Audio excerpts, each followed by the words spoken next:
It is 10 p.m. Thank you so much for watching UBC TV Inspiring Uganda. My name is Sharon Chondisha Nakakoni Elizabeth on Sign Language, and you're very welcome to UBC News Tonight. Let's take a look at the headlines.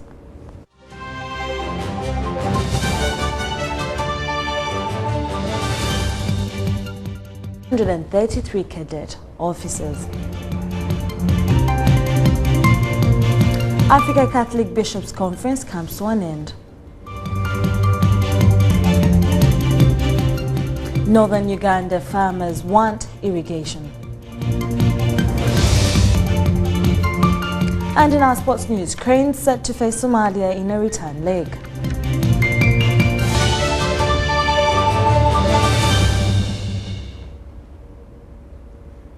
His Eminence Philip Nakelentua Okudrawo, the Archbishop of Godagou in Burkina Faso, has been elected as the new Symposium of Episcopal Conferences of Africa and Madagascar president. Kodrago was announced as the new president on Sunday during the closing mass at the Uganda Martyrs Basilica in Namgongo. Take a look. Namgongo Catholic Martyrs Shrine was this Sunday hive of activity as Catholic bishops of Africa and Madagascar gathered to conclude celebrations to mark their 50th anniversary. They were concluding the 18th assembly of the umbrella organization, Symposium of Episcopal Conferences of Africa and Madagascar, that was geared towards an African church that is self-supporting, self-ministering, and self-propagating.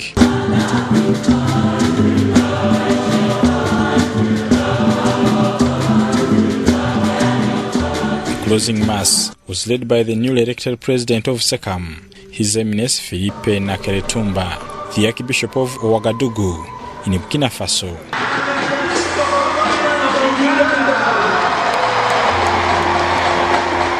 The Most Reverend Gabriel Mbiringi, the Archbishop of Lubango in Angola, who served in the same position for 6 years, announced the new president and other members of the committee that he will steer the Catholic bloc for the next 3 years. The church in Africa will become what we hope it will be, because if we, though evil we are, know how to give good gifts to others, how much more will our Father in heaven give the Holy Spirit to those who ask of him to grow the continent.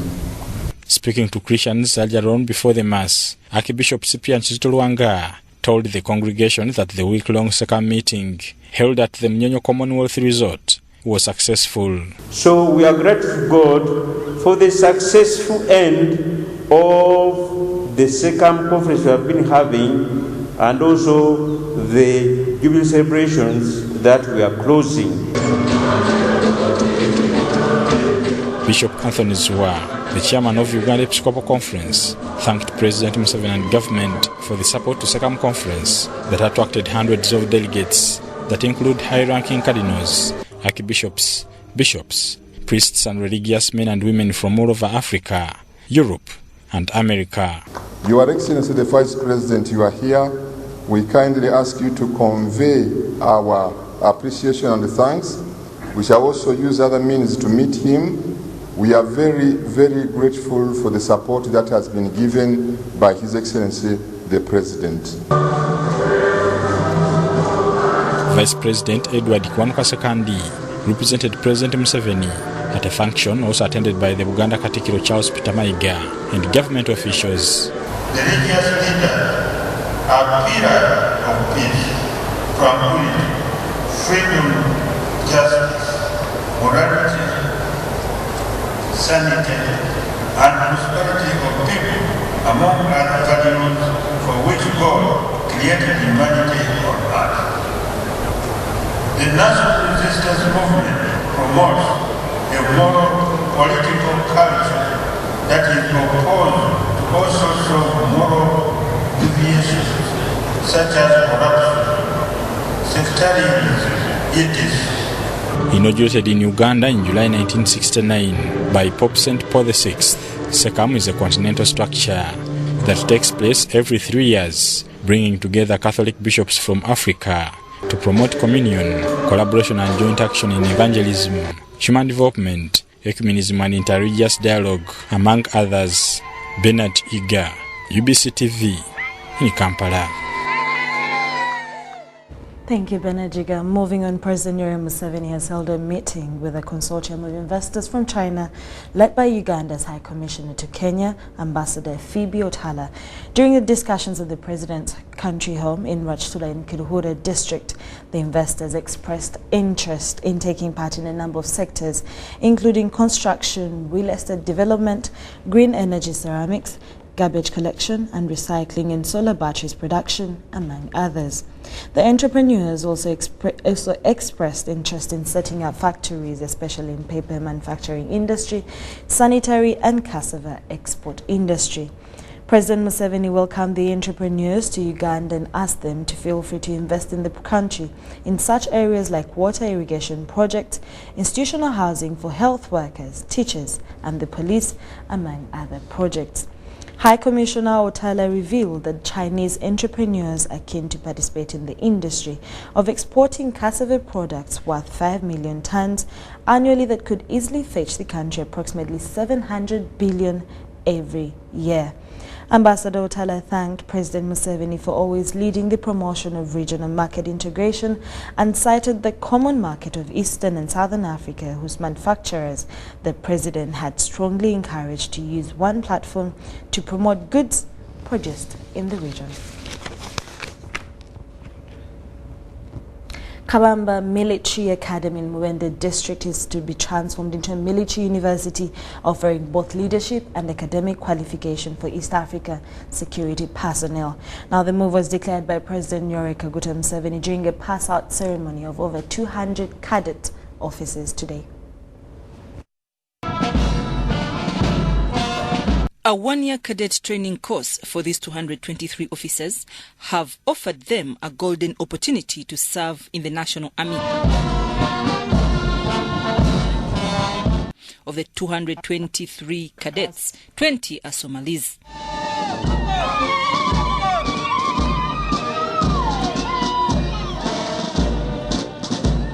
However, in few years to come, the cadet course offered at Caramba Military Academy will no longer be for 1 year, since President Museveni has announced plans to transform the academy into a university.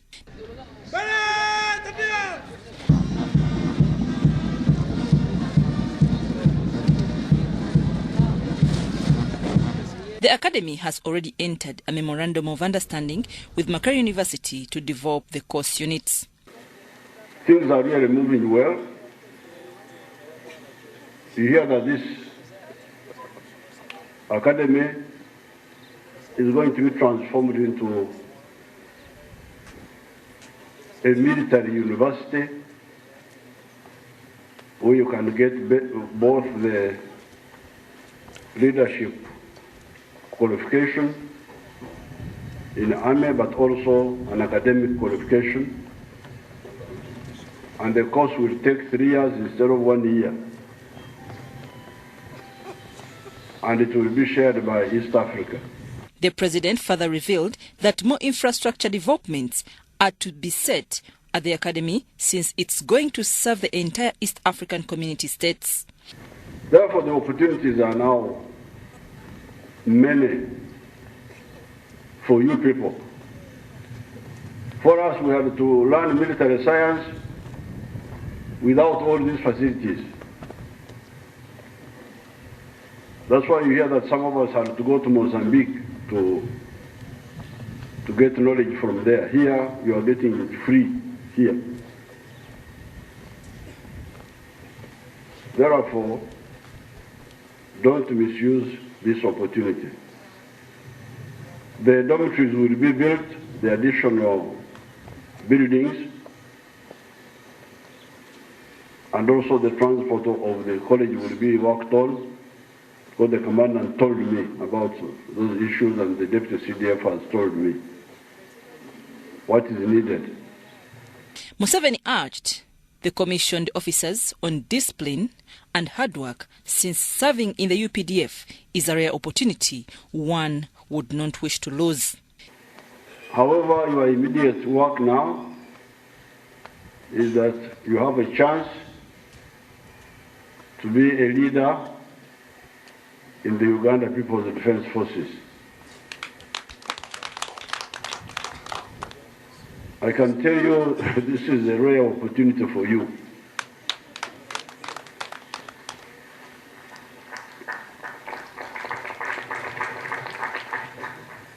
If you use it well, your future will be bright. Deputy Chief of Defense Forces, UPDF, Lieutenant General Wilson Mbadi, cautioned them against seeking for presumably comfortable deployments through influence from relatives and friends. So you must avoid lobbying through especially politicians to influence UPDF deployment. I know from here we are going to start getting calls. Put my son here, put my son there. Please, we didn't train you to put you where you prefer. The pass out attracted Kampala Capital City Authority Minister Ms. Bena Namugwanya, a delegation from the federal government of Somalia led by the Somalia National Army Deputy Commander, Land Forces, Brigadier Abdi Abdullahi Sheikh, and the UPDF Deputy Commander, Land Forces, Major General Sam Kavuma. Others were the Deputy Commander, Air Force, Major General Gavas Mujenyi, and the Chief of Staff, Land Forces, Major General Leopold Eric Chanda, and family members of the newly commissioned officers, among others. I'm Nafka Farida and Agota Philip. Residents of Vura Customs in Arua are very bitter over failure to vaccinate them against Ebola disease. Now the residents are at the border with Democratic Republic of Congo and say they're at high risk of contracting the virus. The Ministry of Health has established a Ebola screening center at Vura Customs, but the residents say it's not enough to contain the virus. This is Vura Customs border point, one of the various border points within Arua to cross to Democratic Republic of Congo and vice versa. It's a pretty busy border point due to the booming business across border trade, with an average of 500 people crossing daily. Since the outbreak of the deadliest Ebola virus from the neighboring Democratic Republic of Congo, the residents at Vura Customs say they live in fear. They claim the failure to get vaccinated as pledged by government authorities makes it worse. But we are really this place is at a high risk because these people are coming cross to Sudan, from Sudan, Congo to Uganda. So the government and the health people on this side have done nothing. People are not educated. These drivers at times they go very far. At times even others come from where Ebola is, and when they come, they don't check them, they don't treat us, and we are now fearing at times when we see this vehicle, when it is very dirty, we don't attend that customer because of fear. I don't know what government is going to think about us. If at all they could immunize us, like these clearance officers, the insurance officers, those who are working and those who are working with normal, who deals with the drivers, if they could, at the custom, if they could treat us, it will be better. The residents also say since the outbreak of Ebola in December last year, their business volumes have dropped. Ebola has really scared this area because at first the business was going very well. These days now, even there is a fear between people who are from Congo side coming at our end here. There is a fear within customers actually, and the problem we are facing here is last time you heard that they are going to treat us with that medicine to stop the Ebola, so that when we are attacked by the disease, and since at that time even up to today, there is no that good result from those medical advisors to come and even review us here. Affected us most is the Ebola. There's no business, and people from Congo, they fear of crossing here. And what affects us most is now people are not using many roads. They are using Panya roads to cross to Uganda. The Ministry of Health has established Ebola screening center at Vura Customs, but the residents say it's not enough to contain the virus and more sensitization needs to be carried out. The community are not sensitized about what is Ebola. People don't know completely. You urinate where you want, you defecate where you want. People only know hand washing is the only. Even how to wash your hand. You use the same hand before it's washed to open the tap. The same hand is used to close the tap after washing. So you pick it back to your body. If at all it could be there, you just go. So the community is not sensitized. However, the clinical officer at Vra Customs Ebola Screening Center says no case of Ebola has been registered since the center was established in December last year. Uganda and Congo, they're kind of now trying to come into a harmony because persons hailing from Uganda entering Congo, they have to pass through the screening point, and it is willingly. And then likewise also, people hailing from Congo coming to Uganda, they pass through this POE willingly. Despite the fact that the border is porous, at least the little that we can manage. For UBC Tonight, I am Philip Aguta reporting.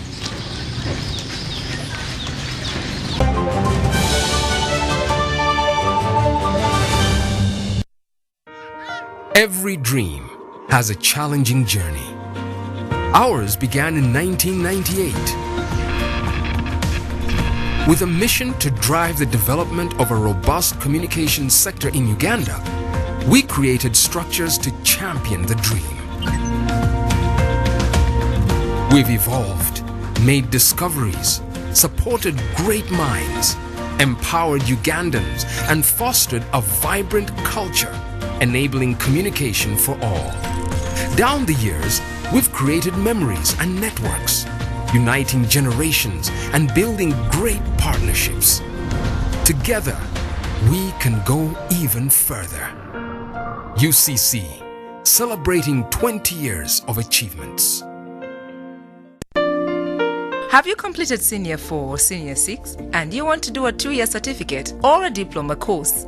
Makerere Institute for Social Development, an affiliate to Makerere Business School, offers programs in accounting and finance, business administration, procurement and supplies management, social work and social administration, information technology, counseling and guidance, human resource, project planning and management, journalism, secretarial studies, and many others. We are located on Sa Apollo Kegwa Road, next to Oilcom Petrol Station, with a UBTEP Center number.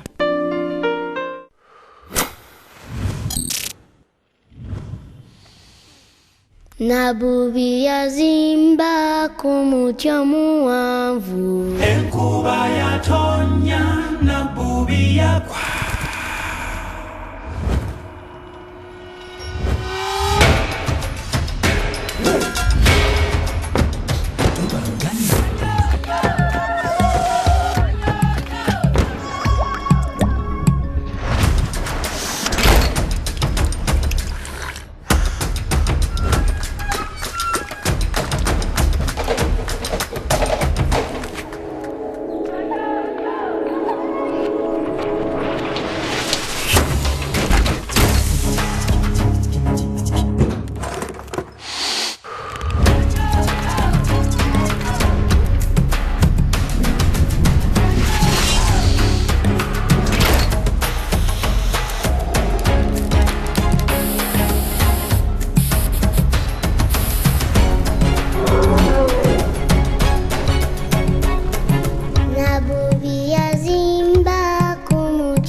You're still watching UBC News Tonight, and more stories. Farmers in northern Uganda demanding the establishment of more small-scale irrigation schemes in the areas.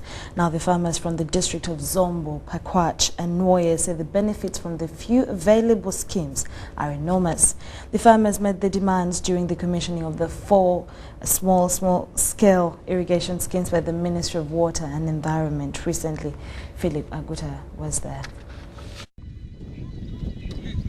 For centuries, farmers in the northern part of the country have relied on their traditional methods of farming, including the use of rudimentary hand hoe and relying on rains for agriculture. However, with the changes in climate, relying on traditional farming is a risky venture.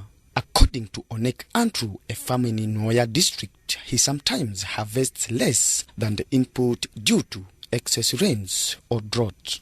And this year, at the first rain, it disturbed us a lot. We planted the first planting, or at the first rain, we failed due to sunshine. Not only Onek who makes losses, but also most farmers in the region have testified having made losses in harvests at one time. Look at how we were practicing farming in our villages. You find that in a large piece of land, you dig, you plant your crop, but the yield there will be very low. It is against this background that government is introducing small-scale irrigation schemes to help farmers modernize and venture into commercial agriculture. Ministry of Water and Environment has already handed over 3 of the small-scale irrigation schemes to farmers of Zombo, Pakwach and Noya.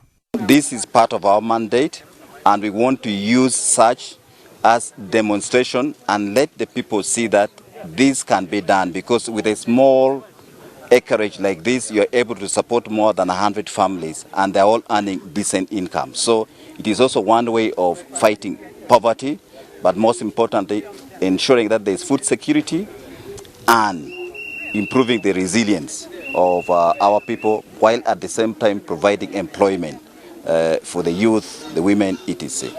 The newly constructed 3 small-scale irrigation schemes were constructed at a tune of about 1.8 billion shillings. This is really to ensure that our people are able to optimize the utilization of the land. The availability of water increases the harvest. Like here, instead of 1 harvest, they're able to do 3 or 4 harvests in a year, as opposed to just 1. Water is drawn from the nearest rivers by the use of solar to supply the farms for irrigation. However, the challenge is how the Ministry of Water and Environment is prepared to address the issue of seasonal rivers. Most rivers or most streams we have in the country are actually seasonal, and we are aware about that. One in place is the scheme I've just mentioned, Dualdelai. We are abstracting water from a river that is also seasonal, but we are damming. We are ensuring that when there's a lot of water in the river, probably during the wet season, we store that water by damming. We construct a dam so that we sort of even out those fluctuations so that farmers can have continuous access. The farmers are mostly allowed to grow vegetables so as to harvest several times in a year in order to recoup the investment. Much as government is putting in inputs, what comes out belongs to the farmers. So the farmers harvest and they sell, and when they sell, 70% of the money they get, it's for them.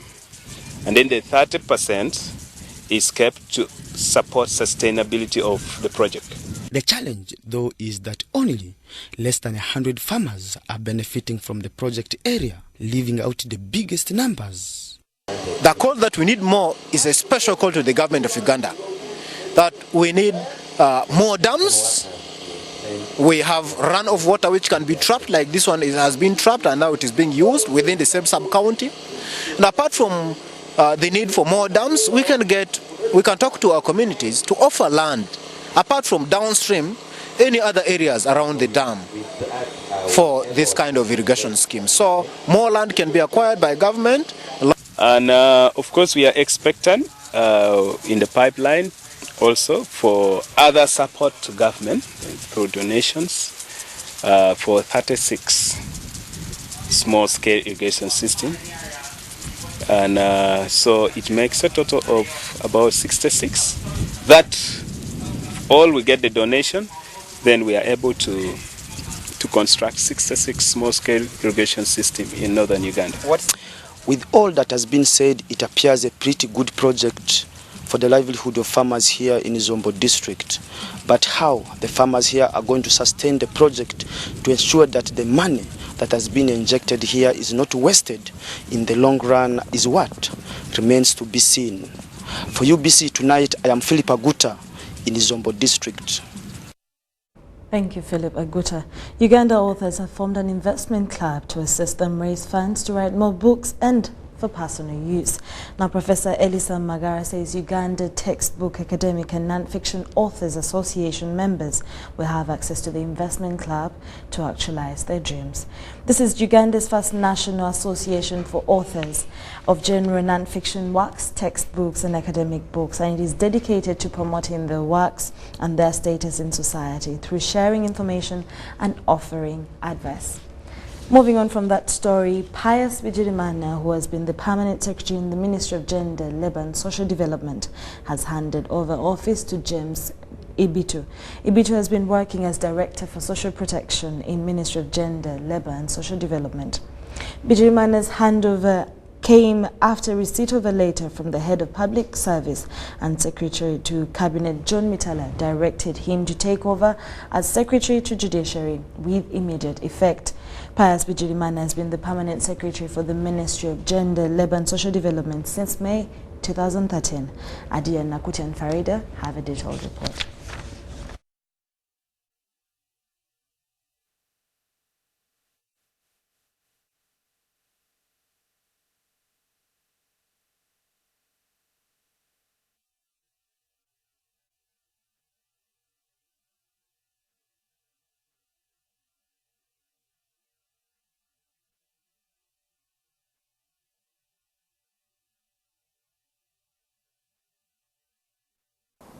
For the trust and confidence you have put in me to take up this responsibility of the permanent secretary and accounting officer for the Ministry of Gender, Labour and Social Development as a caretaker as we wait for the appointment of the substantive permanent secretary and accounting officer.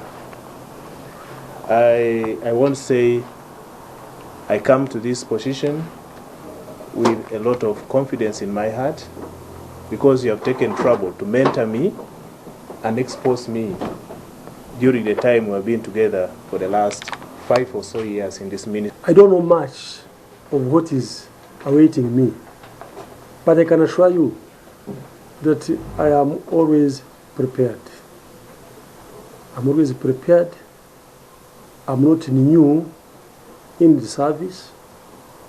And as I told you before, I have an abundance mentality. I have a positive mind. You see, people with the scarcity mentality are the ones who fail before they start. You know, looking at the glass half empty and half full. Me, I look at the glass half full. And what does that mean? It means that if you look at the glass half full, the temptation of filling it is very high. But if you look at the glass half empty, the temptation is that it will consume even what is there, so it will be completely empty. So me, I am always positive. The State Minister for Northern Uganda, Honorable Grace Queen Trini, has pledged government support towards the expansion of Kakaako Health Centre 4 in Nakasongola district. Trini made these remarks during the fundraising drive for an oxygen cylinder for Kakaako Health Centre 4, Nakasongola district.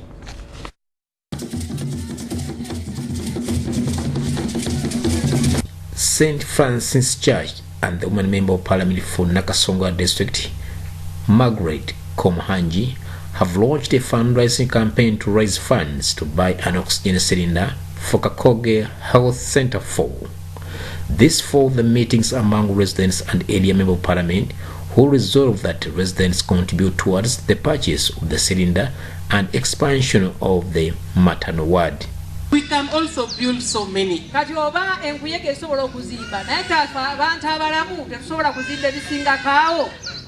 And of course, we shall always cry to our government to support us. The fundraising drive was launched by the State Minister for Northern Uganda, Grace Koyuchinyi. One by one and giving something. I will also give something. So I have already handed in my little check of 2 million shillings. St. Francis Health Center 4 was built by St. Francis Church as Health Center 3 before government elevated it to its current status of Health Center 4 in Nakasongola district. To collect 6,439,900. Mutesa Sida Haruna reporting for UBC News. In other news, Kasana Luero Diocese Youth have held a sports gala to drum up support and awareness for the National Youth Conference slated for mid-December 2019. Now the conference is expected to cost the youth close to 400 million Ugandan shillings. Kalia Subula reports. The Vicar General Kasana Luero Diocese, Monsignor Matthias Kanyerezi, says the diocese is hosting close to 5,000 youths from 19 ecclesiastical dioceses of the Catholic Church in Uganda. Delegates from East African Community member countries and from the rest of the world are also expected to grace the conference slated for 10th to 15th December this year. We foresee that we help the youth to grow spiritually and knowing who they are nationwide. Monsignor Matthias Kanyerezi reveals that issues to do with the family and how the youths can better be equipped to meet and conquer challenges in the contemporary world with few employment opportunities will be key during the 5-day National Youth Conference agenda. We want to see that these people learn, share, and discuss their growth, experiences, achievements, talents, youthfulness, dreams, aspirations, needs, challenges on their journey of faith and human development. The Diocesan Youth Chaplain, Father Bonnie Senteza, says that preparations are underway and appealed to all youths to contribute for the success of the conference. We don't want to look at them as youth in a group.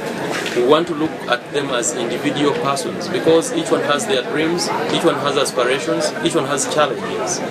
And the best way to look at each one individually is to put up programs for them. The conference will be held at the diocesan headquarters at Kasana Cathedral grounds under the theme, I am the servant of the Lord. May it be done to me according to your word. The sub-theme is young people at the service of the church and the nation. Among the different sports disciplines competed in football, Mulaja Dinari lost to Nakaseke Dinari by 1 goal to 2, while Kasana Dinari defeated Nakasongola Dinari for the 4 goals to 3 after a draw of 0-0. In netball, Kasana Dinari defeated Nakasongola Dinari by 30 goals to 2, while Kasana Luero Diocese staff defeated Domestic Netball Club by 7 goals to 4. In volleyball, out of the 7 sets played, Kasana Dinari defeated Nakasongola with 6 sets against 1. Report compiled by Jim Kalyasobula.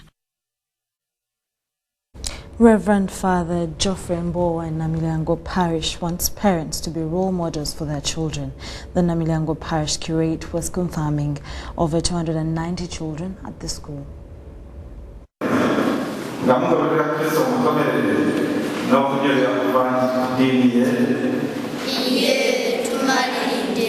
To be regarded a full Roman Catholic, a Christian is expected to have received sacraments of baptism, confirmation, and Eucharist. A number of parents stop at taking their children, receive the sacraments in church, and never teach them to be God-fearing.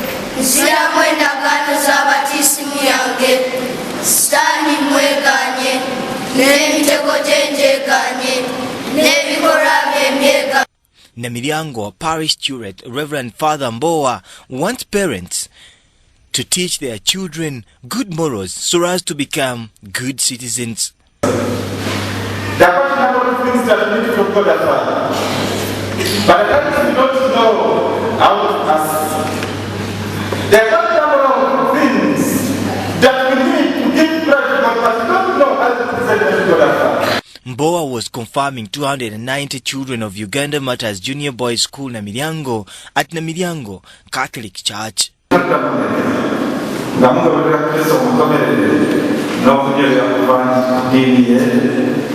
Yeah,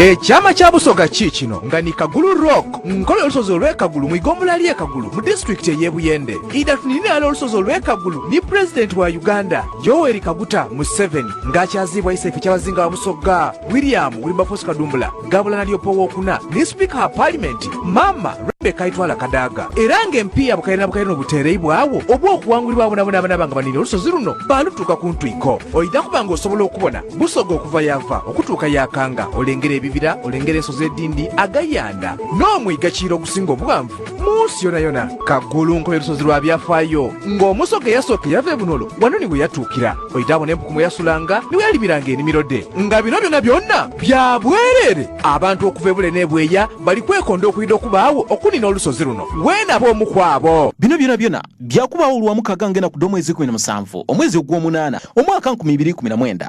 Empaka edda okunina olusozi Kagulu dikutuusibwako Minisitule y'ebyobulambuzi n'ebyeyira mu bwakyabazinga bwa Busoga kyateebwamu empiya President w'Iwanga, Uganda Tourism Board, Uganda Wildlife Authority, Century Hotels Kamuli, UBC TV, Madvan Group of Companies, Big Fair, awalala Hill water, purity, nothing less.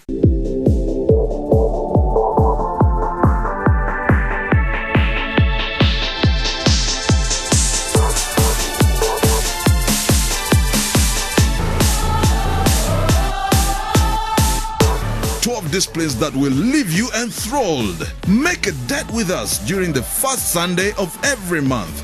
With over 2,000 participants at one venue, we aim to keep healthy, network, ensure viable brand positioning, and make friends while having fun during our monthly sports festival.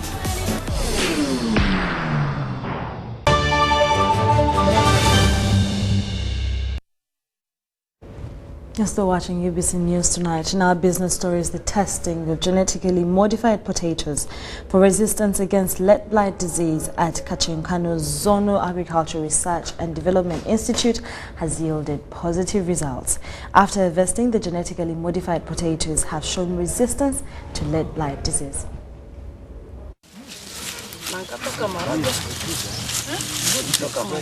This is the harvesting of genetically modified potatoes being tested for resistance against potato-late blight disease at Kachwekano Agricultural Research and Development Institute. The genetically modified potatoes were planted at the same time with non-genetically modified potatoes to compare the level of resistance against potato-late blight disease. After harvesting, the genetically modified potatoes have shown resistance to potato-late blight disease as well as improved yield compared to non-genetic ones.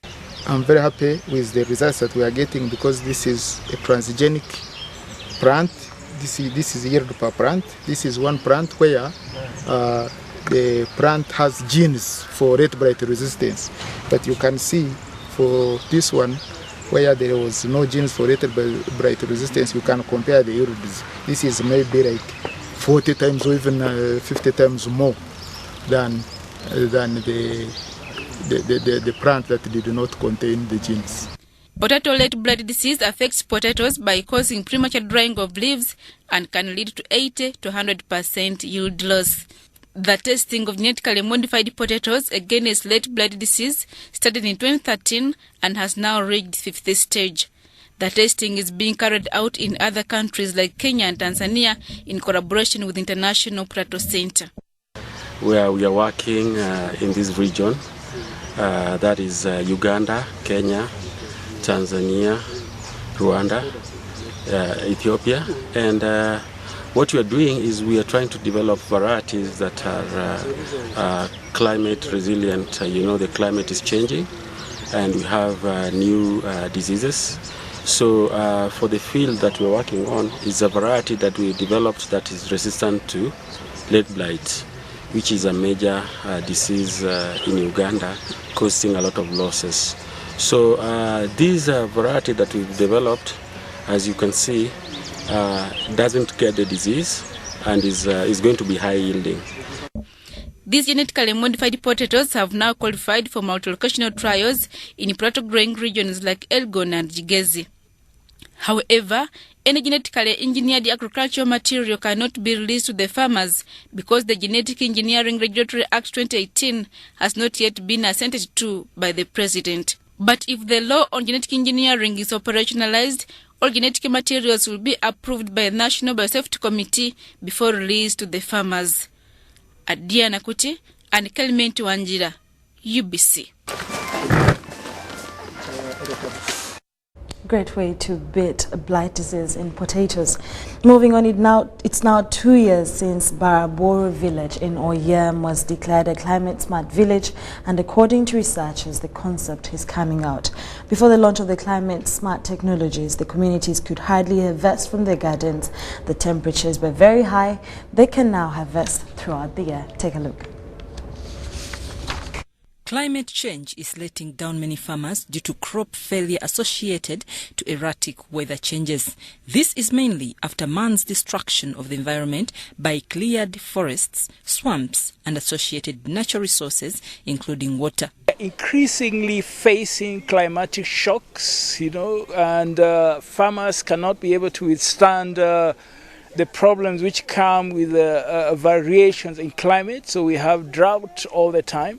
And what we are doing here is giving farmers an opportunity for sustainability, especially in food security. Now Sasakawa Africa Association in Uganda has set up model villages referred to as climate smart villages, from where communities can acquire mitigation skills. The move is to restore biodiversity, train communities to adapt climate-smart technologies like irrigation, planting quick maturing and drought-resistant seeds, able to withstand diseases and pests associated with weather changes.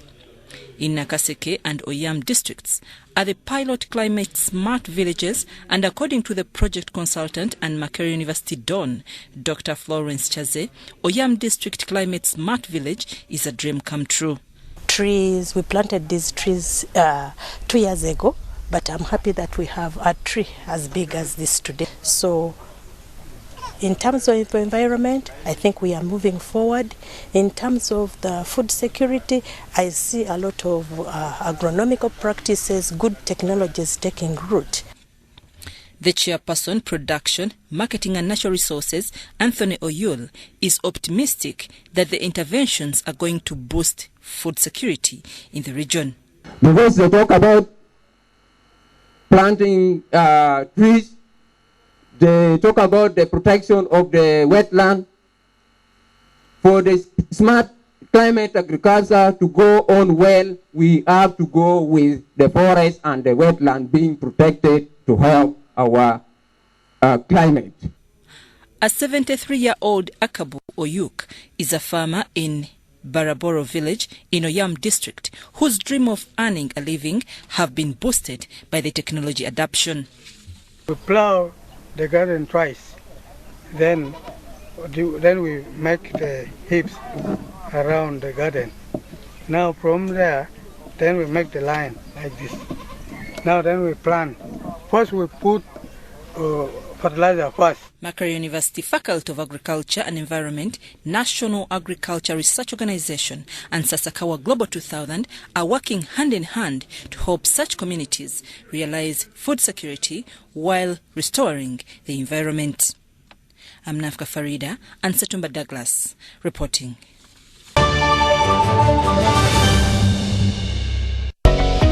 Forget the long line hassle. With 1xBet, the power of placing the perfect bet is at your fingertips. Bet anytime from anywhere. Best of all, payment is instant. Place your bet on whatever you choose. Virtual games, bet games, sports, and even live betting. Winning has never been this simple. Bet with 1xBet. Advanced gaming is regulated by the Lotteries and Gaming Regulatory Board. Betting is addictive and can be psychologically harmful, and it's only eligible to persons above 18 years of age. Brought to you by Bet with 1xBet.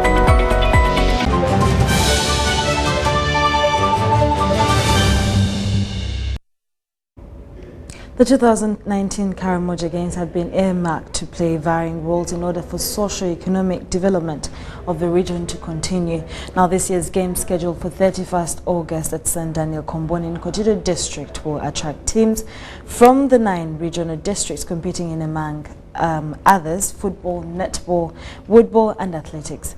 Organizers promise to help excellent players find and pursue their clubs, better clubs, while also using the occasion to address the high school dropout rate. So the idea is to ensure that we do talent search and unit in Karamoja. From last year's experience of the talent search, we managed to pull out 2 people. One from Moroto by the names of Mark Lokot, and then one from Abim, the names of Akela Beatrice. They came and participated in MTN Marathon. Lokot was number 9 in the marathon of MTN, and Beatrice from Abim was number 7. So that really shows that the search of talents Karamoja is picking up. And I can assure you that this year in Kotido, we shall expect the biggest crowd ever. Last year we had over 5,000 people, but this year we shall expect over 10,000 people in Kotido. So this Karamoja game is held during the second term holiday, because we want to ensure that the students come out from school, and also those ones who are at home. Actually, there are many school dropouts in Karamoja. So besides doing unity and talent search, we also want to ensure that those ones who are dropped out from school come back to school as they interact, network with the ones who have been at school. The government of Uganda has put in place many vocational institutes in various districts. So the school dropouts of P7 and Senior 4, when they come during the Karamoja games, we take the opportunity actually, we talk to them and get them back to school. In more news, after Uganda Cranes triumph against Somalia in Djibouti, I beg your pardon, coach Abdallah Movero believes there's a lot of that the team has to prove in the return leg. Now, Cranes will play Somalia in 2 weeks' time, and Uganda comes to this game with a 3-1 advantage. We thank the Almighty for the blessings and victory in today's game. Like I said, it wasn't going to be easy, yet it wasn't easy. But I thank God, I thank the players, I thank everybody, FIFA, the fans, everyone involved, everyone wish us well. We've got the results, much as we can't say that we are all that safe, but at least today's results put us in a position whereby we are going to run a second return leg without much tension. Otherwise, it was a good victory for us, and we can now plan from there.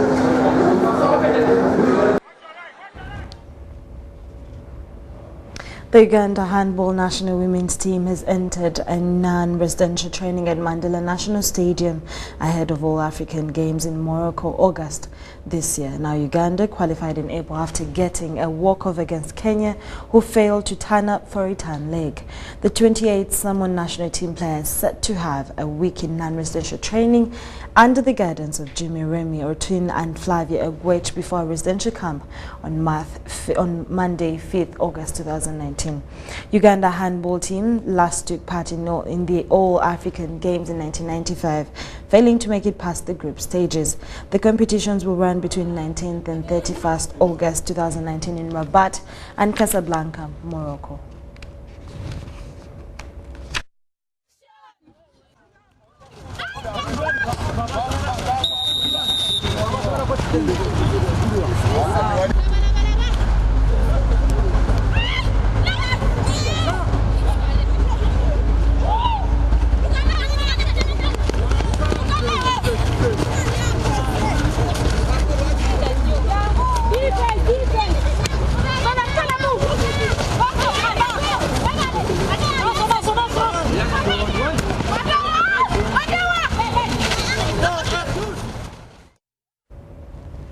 Caramba Muslim boys and girls have won the U17 Airtel Rising Star Kampala Regional Football Tournament this afternoon at Sendi Playground in Wankulukuku. Caramba boys team managed to defeat the defending champions Kampala Junior team on penalties after a goalless draw in the 90 minutes of play. Despite the defending champions having had an upper hand to defend their title they won last year at the same grounds. Earlier on, the defending champions had defeated Superheroes on penalties in the semi-finals before advancing for the finals, while the 2019 championship Kawempe Muslim defeated St. Mary's High School at the same stage to qualify for the finals, where they have emerged champions of the Kampala region. Elsewhere in the girls category, Kawempe Muslim managed to defeat the defending champions Uganda Matters by 2-1, goals coming from behind to lift the trophy. Now, the two teams exhibited excellent performance in the highly contested match this afternoon.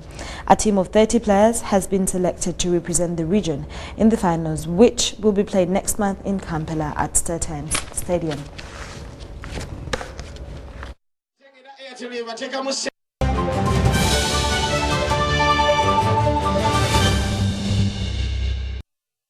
That brings us to the end of our news bulletin at 10 p.m. Thank you so much for watching. We'll take a final look at the headlines before we sign out.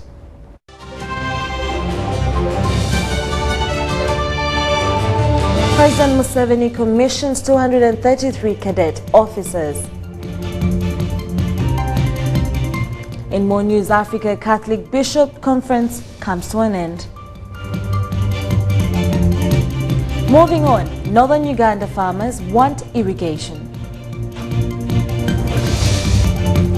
And lastly, in our sports news, Cranes set to face Somalia in a return leg.